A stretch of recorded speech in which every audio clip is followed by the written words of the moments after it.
So I got this fun challenge to summarize growth marketing in 10 minutes. And in this video, I'm going to do exactly that. So what is growth marketing? Let's see. Versus digital marketing, growth marketing is full funnel marketing. And when I say full funnel marketing, I'm referring to the A3RT funnel. So digital marketing usually has focused on awareness and acquisition. So you could run ads to get people to your website, or you could do SEO, or you could create organic content and get people aware of your brand. Once you get people aware of your brand, you are hoping to acquire them by converting them on your website, right? So that's typically where traditional digital marketing ends, and that's where growth marketing enters the game, is with activation, retention, revenue, referral. And this was majorly popularized when startups started focusing on something called lifetime customer value, because the game with ads or performance marketing is to reduce the cost of customer acquisition. So you could do it only in two ways. Either you could run some fancy hacks on your performance marketing, or you could focus more on your organic mix and try to grow your SEO. But startups did not have the patience to wait for the results of SEO to kick in. And also it wasn't very scalable once they had the user in place, they had the user in the funnel. They wanted to focus on maximizing the value that they can get from the user. So what you need to do once you've acquired the user, you have to activate the user, you have to retain the user. In case of e-commerce, it could be people coming back, making a second purchase, making a third purchase, and so forth. In case of SaaS, it could be people reducing your churn rate or keeping people in your subscription plans for a long period of time. And once they have maximized the value of the revenue that they can generate from the person, they also want people to refer other users to the funnel, which means that you got your users in your funnel and now you're getting other users. So you're going back to your acquisition because of the existing users. And this is where viral loops can help. And these growth loops can help a business constantly acquire customers based on the current referrals that they have. And a metric that you can use to track this is referral coefficient, just to understand how many people from your existing set of customers can you acquire just by relying on referrals, right? So that entire stack, or the full funnel, is covered under growth marketing, which is typically ignored in traditional digital marketing. And this is why the demand for growth marketing, because a business is profitable only by the amount of value that they can increase of the user, and that's the LTV. And you have often heard the LTV to CAC ratio, which is literally the most important ratio for the business, right? So that's an introduction. If you want to formalize the definition, you're looking at a process by which you can test and find impactful and scalable ways to reach your North Star metric. So what's your North Star metric? It's one metric that the startup is focusing on. So remember, in the startup world, everything is lean and agile, right? So you want to keep things simple. You want to cut out all the noise, and you want to be agile. You want to execute fast. You want to learn fast and grow fast. While lean and agile are typically tech terms, we have borrowed it from tech into growth marketing. We've brought out automation from tech into growth marketing, which is why growth marketing needs a little bit of the tech support versus traditional digital marketing, which could function completely without tech, right? So that's the updated definition. When you look at lean and agile, the simple concept that you have to understand is, when you're going lean, you're talking about going lean within your marketing process. So you're reducing waste from your marketing process.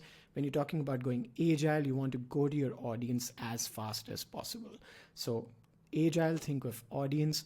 Lean, think of the process, right? How you are doing your marketing. So very simple so far, but I hope you've got a fair idea of how this works. Let's take quick examples of metrics. So let's say a fashion e-commerce store, or any e-commerce store. Your OMTM, or your North Star metric, could be to improve the return on ad spend or marketing expenses. So if you increase your conversion rate, you will see that your blended ROAS will improve without doing anything on your performance marketing. So your North Star was to improve ROAS, but you achieved it by the OMTM, which is the only metric that matters, to increase the conversion rate. So one important thing to understand here, the North Star is usually one, but there could be multiple OMTMs. So let me extend this example to explain that. You might want to improve your blended ROAS, but you could do it with 3 different OMTMs. One could be to reduce your CAC. So you could work with your performance marketing team to reduce your CAC. Another could be to increase your conversion rate. So you're working with your CRO team to increase the conversion rate. And the third one could be to work to add another retention channel, maybe run some welcome automations or abundant cart automations to get people back and place their order, thereby also increasing the blended ROAS. So those are all 3 different teams They are 3 different OMTMs, but they feed back into the same North Star. And as a person who runs a startup or a marketing team, this is how you have to think about metrics. You have the North Star, but you can improve it with 3 different teams with 3 different OMTMs. So that's the concept of North Star and OMTMs. So you need the right mindset, you need the right process, you need the right skill set, and you need the right tool set in order to become a growth marketeer. So in this second part of the video, let me show you the process, which is really the key to growth marketing, right? So the overall process is very similar to the scientific method. So what you do is you do your research. It could be research about your own users, or it could be about your competitors because they have already done the research about your users. And then you create ideas based on your research.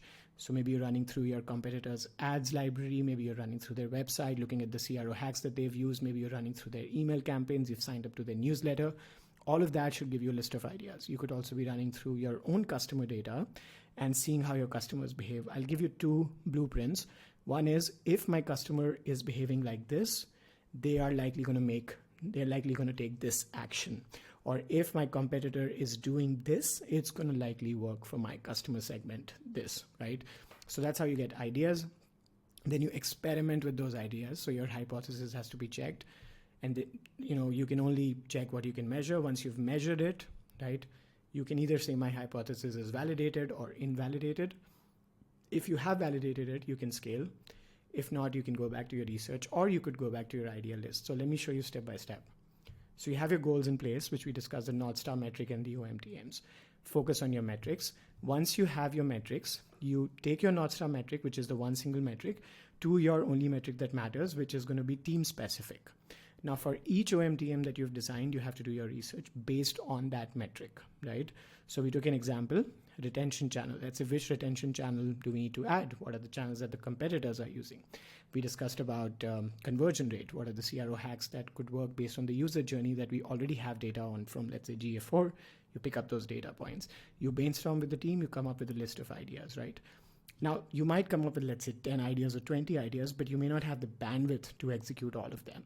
So what you have to do in that case is you have to use a framework to prioritize the ideas. So maybe you say, all right, this is score 7, this is score 8, this is score 9, and there's different frameworks that you can use. Once you have the scores, you know the top ideas, which you have to then translate into growth sprints by creating hypotheses. So this is something that we call the experiment design phase, right? Once you've designed those growth sprints, you have to execute, and you have to measure every week the metrics from those experiments, whether they are leading to the OMTM or not. So let's say everything goes well. The data is on track, it's leading to your metrics. You then go back and execute the next sprint. The next sprint is the next week, right? You keep executing until you have statistically significant results, which can be used by measuring through different calculators. Different sample sizes will lead to different results, and finally you'll have a confidence level and a good enough sample size to say, okay, it's a winner. Usually it's going to take 4 to 6 weeks, but it also depends on the traffic that you're getting. So in most cases, it's good to use a calculator to actually calculate the significance, right? Now, let's say in case your idea doesn't work, maybe you can go back to your ideas and find some other idea that could work and repeat this process, right? Maybe all the ideas failed, right? So that's the worst case.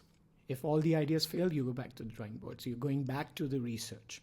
So you have your new user insights, you have your new competitor insights. You put that together, go back, create ideas, and that's what the growth marketing process looks like. So this is exactly what a growth marketer does on a regular basis, right?